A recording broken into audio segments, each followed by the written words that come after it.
Good morning बच्चों। देखो बच्चों, अपने एक नया सिस्टम प्रारंभ किया है और वह है अपने 20 की डोज परीक्षा तक रोज। मतलब आपको आपकी एग्ज़ाम तक, जिस दिन अपनी बोर्ड एग्ज़ाम स्टार्ट होगी तब तक आपको हिस्ट्री, पॉलिटिकल और जियोग्राफी इन तीनों सब्जेक्ट के वो क्वेश्चन उपलब्ध कराए जाएंगे जो 2012 से लेकर 2020 तक विभिन्न बोर्ड परीक्षाओं में पूछे जा चुके हैं। जैसे कल के वीडियो में अपने इतिहास के 20 क्वेश्चनों की बात की थी, आज अपने बात करेंगे भैया पॉलिटिकल साइंस के 20 क्वेश्चन। और ये 20 क्वेश्चन ऐसे हैं भैया जो आपके विभिन्न बोर्ड परीक्षाओं में पूछे जा चुके हैं और कब पूछे जा चुके हैं वो भी मैं आपको बताऊंगा। जैसे पहला क्वेश्चन 2012 में, 2015 में, 2017 में, सेकंड क्वेश्चन 2015 में, 2019 में। इस प्रकार से भैया अपने पूरे 20 क्वेश्चन कलेक्ट किए हैं और ये सभी 20 क्वेश्चन जो है वो आपके विभिन्न बोर्ड परीक्षाओं में पूछे जा चुके हैं। अतः सभी स्टूडेंट्स से मेरा आग्रह है कि आप अंत तक वीडियो के साथ बने रहे और इन क्वेश्चनों को सोल्व करने का प्रयास जरूर से करें। तो स्टार्ट करते हैं भैया 20 की डोज परीक्षा तक हर रोज। क्वेश्चन नंबर 1, पहला क्वेश्चन है भैया उत्तर अटलांटिक संधि संगठन, जिसको भैया अपने नाटो भी कहते हैं, इसकी स्थापना कब हुई थी? आपके पास में ऑप्शन है भैया अप्रैल 1949, मार्च 1949, मई 1949 या फरवरी 1949। तो देखो भैया उत्तर अटलांटिक संधि संगठन नाटो, पहली बात तो इसमें यह भी ध्यान रखना भैया नाटो का पूरा नाम क्या है। जैसे हिंदी में तो यहाँ पे दिया हुआ है, इंग्लिश में कई बार पूछ लेते हैं आपको, तो नॉर्थ अटलांटिक ट्रीटी ऑर्गेनाइजेशन। ठीक है, अब स्थापना कब हुई थी भैया? स्थापना हुई थी इसकी अप्रैल 1949 में। और अगर डेट आपको ध्यान रखनी हो तो 4 अप्रैल को भैया इसकी स्थापना हुई थी। अमेरिका या पूंजीवादी देशों का यह संगठन था और इसमें स्थापना के समय 12 सदस्य देश थे। वर्तमान में अपने लगभग 30 सदस्य देश है। जो अभी अपने वर्तमान में सोवियत संघ और यूक्रेन, रूस और यूक्रेन के मध्य जो युद्ध चल रहा है ना, ये यूक्रेन भी अपने नाटो का ही सदस्य देश है। ठीक है, क्वेश्चन नंबर 2 की बात करते हैं भैया। सेकंड क्वेश्चन है अपनी सोवियत संघ कितने गणराज्यों से मिलकर बना था? भैया यह क्वेश्चन 2 बार अपने एग्जाम में पूछा गया है, 2015 और 2019 में। देखो भैया सोवियत संघ जो है वो इनमें से 15 गणराज्यों से मिलकर बना था। 1917 में भैया रूस की क्रांति हुई थी, ठीक है, जिसको अपने बोल्शेविक क्रांति भी कहते हैं। इस क्रांति के बाद में अपने सोवियत संघ जो है इसमें धीरे धीरे गणराज्य शामिल होते गए और 1922 ईस्वी में सोवियत संघ जो है वो बनकर क्या हो गया? कंप्लीट हो गया। कई स्टूडेंट पूछते हैं गुरुजी सोवियत संघ कब बना था? कई पासबुकों में डेस्क वर्क में ये लिखा हुआ है 1917। 1917 की क्रांति के बाद में भैया ये बना था, लेकिन बना कब था? करेक्ट जो बात करें तो वो है अपने 1922। ठीक है, 15 गणराज्य कौन से हैं ये भी मैं आपको जब अपनी क्लास हुई थी इस चैप्टर की उस समय बता चुका हूं।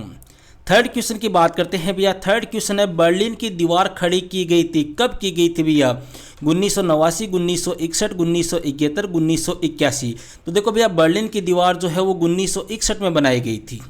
ठीक है, और 150 किलोमीटर से ज़्यादा इसकी लंबाई है। 1989 में इसको गिरा दिया गया और इसको गिराते ही भैया बर्लिन या अपने कहें कि जर्मनी का एकीकरण भी क्या हो गया? पूरा हो गया। क्यों? क्योंकि बर्लिन जो है वो किसकी राजधानी है? जर्मनी की राजधानी है। ठीक है, इसको पूंजीवाद और साम्यवाद के बीच का अपने प्रतीक भी मानते हैं। चौथे क्वेश्चन की बात करते हैं भैया। क्वेश्चन नंबर 4, चौथा क्वेश्चन है भैया दक्षेश का पूरा नाम लिखिए। ये भी देखो अच्छा क्वेश्चन है, दक्षेश का पूरा नाम लिखिए। ये 2014 और 2016 की बोर्ड परीक्षाओं में अपने पूछा जा चुका है। तो देखो भैया यहाँ पर ये ऑप्शन देखो, आप इन ऑप्शन को देख के आप आइडिया लगाओ कि इनमें से कौन सा होगा। दक्षिण एशिया संधि संगठन या दक्षिण एशियाई क्षेत्रीय संधि संगठन या दक्षिण एशियाई क्षेत्रीय संगठन या फिर दक्षिण एशियाई क्षेत्रीय सहयोग संगठन। तो भैया अपना आंसर क्या हो जाएगा? दक्षिण एशियाई क्षेत्रीय सहयोग संगठन, जिसको शॉर्टकट में अपने दक्षेश या सार्क भी कहा जाता है। और इसकी स्थापना हुई थी भैया 1985 में। वर्तमान समय में सदस्य देश है 8। 8वां सदस्य देश जो है वो अफगानिस्तान है, जो 2007 में शामिल हुआ था। क्वेश्चन नंबर 5 की बात करते हैं भैया। देखो वापस बता दो भैया, ये सभी क्वेश्चन जो है वो आपकी बोर्ड परीक्षाओं में पूछे जा चुके हैं, ये आपको जरूर से ध्यान रखना है। और यहाँ पर मैंने ज़्यादातर वही क्वेश्चन कलेक्ट किए हैं जो राजस्थान बोर्ड में पूछे गए हैं। क्वेश्चन नंबर 5 की बात करते हैं भैया, बांग्लादेश का निर्माण हुआ था, कब हुआ था? सिंपल सा क्वेश्चन है भैया, बस थोड़ा सा यहाँ पे आपको मंथ का ध्यान होना चाहिए, बाकी सन मैंने सब में सेम दी है। तो दिसंबर 1971 में भैया बांग्लादेश का निर्माण हुआ था। क्वेश्चन नंबर 6, 7 की बात करते हैं भैया। क्वेश्चन नंबर 6 है अपनी वारसा संधि का गठन कब और क्यों हुआ? देखो भैया, अमेरिका ने 1949 में बनाया था नाटो। तो अमेरिका के जो नाटो में शामिल सदस्य देश थे, उन सदस्य देशों का मुकाबला करने के लिए 1955 में भैया जो सोवियत संघ था उसके द्वारा जो संगठन बनाया गया, उसी संगठन का या उसी संधि का नाम क्या है? वारसा संधि। नेक्स्ट क्वेश्चन है भैया, भारत ने अपना पहला परमाणु परीक्षण कब और कहाँ किया था? 1974 भैया 1976 में किया था, जैसलमेर के पोखरण में। और उस समय भारत की प्रधानमंत्री थी अपने इंदिरा गांधी। और अगर दूसरा पूछ ले तो ध्यान रखना 1998 में। और मंथ अगर आप लोग को पूछ ले तो दोनों ही जो है वो मई के महीने में हुए थे, ये भी आपको ध्यान रखना है। पहला इंदिरा गांधी के समय, दूसरा अटल बिहारी वाजपेयी के समय। और पाकिस्तान का अगर पहला पूछ ले तो वो 1998 में चगताई पहाड़ी पर, यह भी आपको ध्यान रखना है भैया। देखो, एक ही क्वेश्चन के साथ में मैं आपके 3-4 क्वेश्चन और भी तैयार करा रहा हूँ, इसलिए अंत तक आप वीडियो के साथ में बने रहे और अपनी तैयारी जो है उसको एक बेहतर अंजाम देने की कोशिश करें। क्वेश्चन नंबर 8 है भैया, चुनाव आयोग की स्थापना कब हुई? प्रथम चुनाव आयुक्त कौन थे? ये क्वेश्चन देखो भैया अपने 3 बार आ चुका है और तीनों ही बार राजस्थान बोर्ड में पूछा गया है। 2013, 2014, 2018। देखो, चुनाव आयोग की स्थापना कब हुई थी भैया? चुनाव आयोग की स्थापना हुई थी जनवरी 1950 में। पहली बात, प्रथम चुनाव आयुक्त कौन थे? सबको पता है भैया, सुकुमार सेन। लेकिन अगर ये पूछ ले कि वर्तमान समय में कौन है, तो ध्यान रखना भैया, सुशील चंद्र, ये वर्तमान समय में है। ठीक है। क्वेश्चन नंबर 9 की बात करते हैं भैया। 9वां क्वेश्चन है अपनी पर्यावरण संरक्षण से संबंधित कोई 2 आंदोलनों के नाम लिखिए। मतलब भैया पर्यावरण से जुड़े हुए हो, पेड़ पौधों से, वन्य जीव जंतुओं से। जैसे आपके चिपको आंदोलन है, नर्मदा बचाओ आंदोलन है, खेजड़ली आंदोलन है। ये कैसे है? अपने पर्यावरण संरक्षण से संबंधित है। क्वेश्चन नंबर 10 है भैया, मंडल आयोग की प्रमुख सिफारिशें बताइए। ये क्वेश्चन देखो भैया बहुत बार आया हुआ है, 2013, 2015, 2017, 2018, 2020 और लगभग 3 से 4 बार तो ये अपने राजस्थान बोर्ड में आ चुका है। इसलिए इस क्वेश्चन को आपको जरूर से ध्यान रखना है भैया। मंडल आयोग की सिफारिशें क्या है? देखो, 1978 में इसका गठन हुआ था। 1980 में इसने अपनी रिपोर्ट पेश की और सिफारिशें दी कि जो अन्य पिछड़ा वर्ग आयोग है उसको अन्य पिछड़ा वर्ग जाति के रूप में देखा जाए। इनकी अपनी सरकारी संस्थाओं में, सरकारी नौकरियों में इनकी कमी है तो इनको अधिक से अधिक नौकरियां दी जाए। इनको 27% क्या दिया जाए? आरक्षण दिया जाए। इसके अलावा भूमि सुधार संबंधी प्रस्ताव भी इसके द्वारा दिया गया था। ठीक है।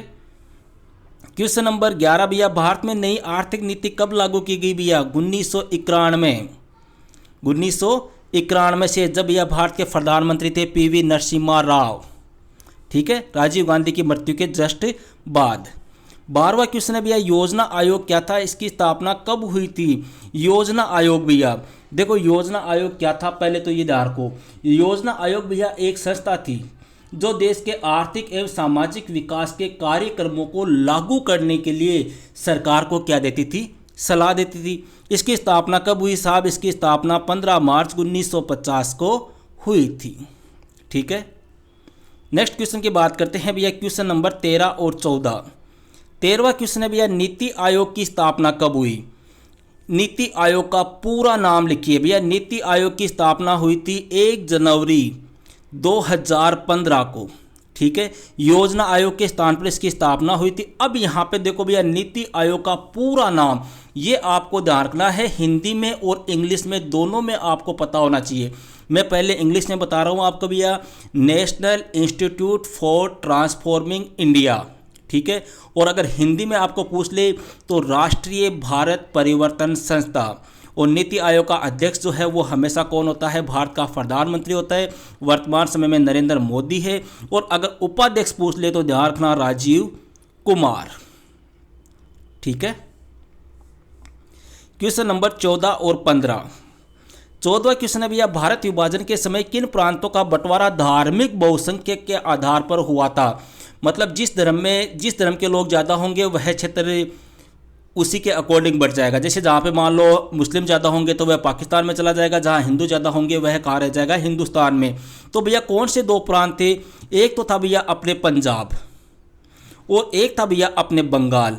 इनका जो बंटवारा हुआ था वो धर्म के आधार पर हुआ था। मतलब जिस क्षेत्र में जिस धर्म के लोग ज़्यादा होंगे वह क्षेत्र जो है वो उसी धर्म के अधीन माना जाएगा। जैसे अपने बंगाल था, बंगाल के टुकड़े कर दिए भैया, पूर्वी बंगाल और पश्चिमी बंगाल, ठीक है। इसी प्रकार से अपने पंजाब जो है, उस पंजाब का अपने जो पश्चिमी क्षेत्र है वहाँ पर मुस्लिम ज़्यादा थे तो वो पाकिस्तान में चला गया, ठीक है।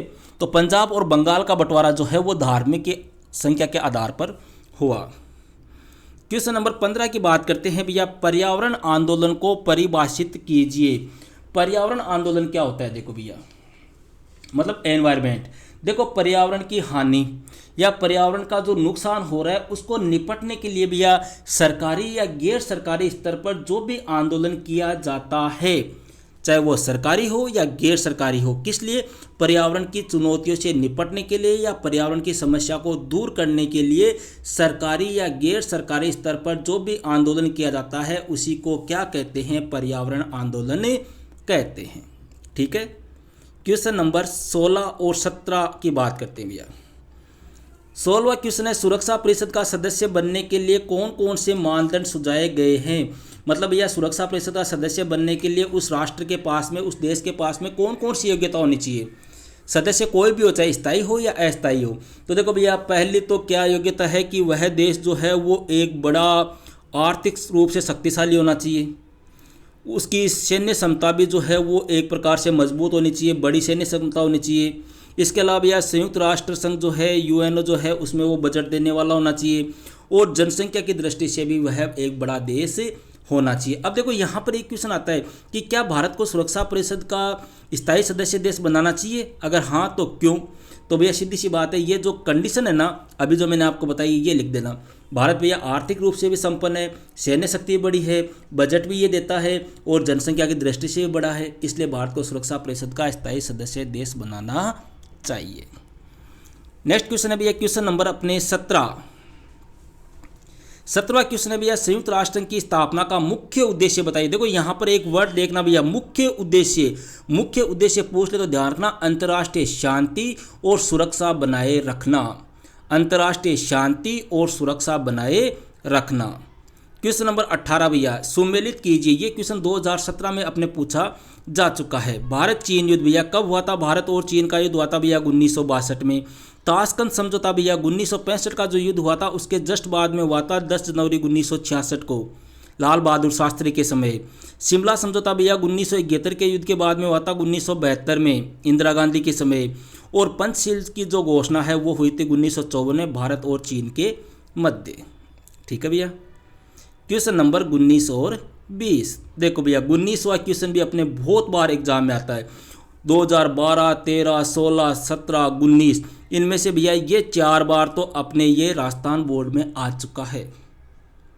समझ रहे हो आप, 4 बार तो अपने राजस्थान बोर्ड में आ चुका है। अब आप समझ सकते हो ये क्वेश्चन कितना मोस्ट है। बस सिंपल सा क्वेश्चन है, थोड़ा सा अपने को ध्यान रखना है। क्वेश्चन क्या है भैया, अपनी शॉक थेरेपी। देखो एक तो ये शॉक थेरेपी वाला क्वेश्चन है, एक है भैया सोवियत संघ के विघटन के कारण। ये दोनों ही क्वेश्चन काफ़ी मोस्ट है, ठीक है। तो भैया शॉक थेरेपी क्या होता है, देखो शॉक थेरेपी का शाब्दिक अर्थ है आघात पहुंचाकर उपचार करना। परिभाषा अपने दे तो कह सकते हैं कि धीरे धीरे परिवर्तन ना करके एक साथ परिवर्तन करने की प्रक्रिया ही क्या कहलाती है, शॉक थेरेपी कहलाती है। परिणाम बताओ भैया, परिणाम अपने क्या है, अर्थव्यवस्था तहस नहस हो गई, रूस की जो मुद्रा है रूबल उसमें क्या आ गई, गिरावट आ गई, खाद्यान्न की सुरक्षा समाप्त हो गई। इसके अलावा अपने भैया न्यायपालिका की स्वतंत्रता जो है वो स्थापित नहीं हुई, आर्थिक असमानताओं का जन्म हुआ। इस प्रकार से अपने शॉक थेरेपी के परिणाम निकले। लास्ट क्वेश्चन है भैया, गुटनिरपेक्ष आंदोलन की आलोचना किन आधारों पर की है, कोई 2 का उल्लेख कीजिए। भैया गुटनिरपेक्ष आंदोलन की जो आलोचना की गई है, मतलब भारत ने जो गुटनिरपेक्षता की नीति अपनाई थी ना, उस गुटनिरपेक्षता की नीति की आलोचना की गई कि भारतीय गुटनिरपेक्षता की नीति जो है वो सही नहीं है, या भारत के द्वारा जो है वो नीति अपनाई गई है, उस नीति में भारत ने क्या किया है, एक प्रकार से भेदभाव किया है। कैसे भैया, तो देखो भारत की गुटनिरपेक्षता की नीति के बारे में ये कहा जाता है कि यह जो नीति थी वो सिद्धांत विहीन थी। कैसी थी, सिद्धांत विहीन थी। दूसरी भैया यह नीति जो थी वो किस प्रकार की थी, अस्थिर थी। बस ये 2 पॉइंट आपको लिखने हैं। तो ये थे भैया अपने 20 की डोज परीक्षा तक रोज के 20 ऐसे क्वेश्चन जो आपकी 2012 से लेकर 2020 तक की जो बोर्ड परीक्षाएं हुई है उनमें पूछे जा चुके हैं। ओके भैया, तो मिलते हैं फिर नेक्स्ट वीडियो में एक नेक्स्ट टॉपिक के साथ। That's all.